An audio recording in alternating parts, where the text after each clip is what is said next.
प्रिया दीदी के चैनल को लाइक, शेयर, कमेंट, सब्सक्राइब जरूर करें। नीले रंगा घोड़ावा के नीली लगामिया, अरे घोड़ावा चढ़ला दुल्हे आवे ससुरारिया,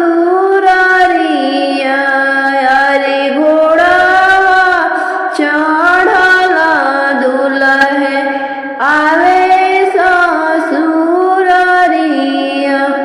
अरे हंसी मुस्कुराई बोले दुल्हे कौन राम, दुल्हे कौन राम।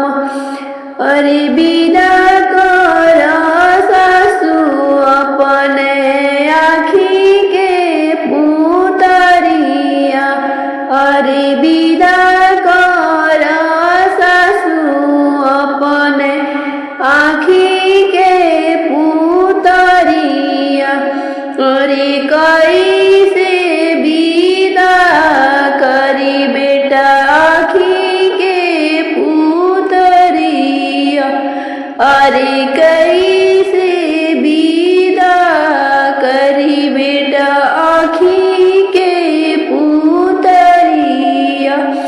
अरे बेटी बिनु सुना होई है बाबा के बखरिया, अरे बेटी बिनु सुना होई है बाबा के बखरिया।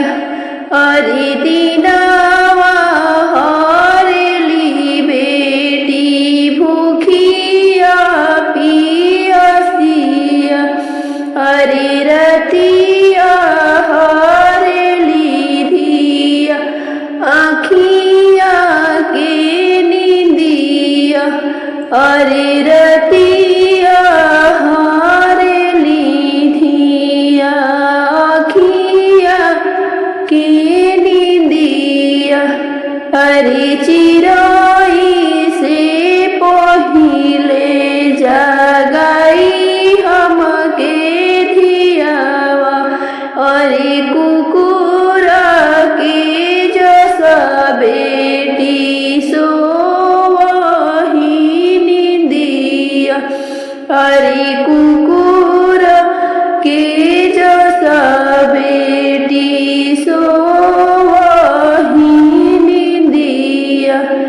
अरे दूधवा पियावे हो दहिया खियावे, अरे अचारा छिपाई राखे ऐसन सुंदर धियावा, अरे अचारा छिपाई राखी ऐसन सुंदर धियावा। अरे सास ससुर के बेटी मानो बाप मैया, अरे ननदी के जानू जैसे छोटा की बहिनिया। अरे कबहू ना बोलू बेटी जह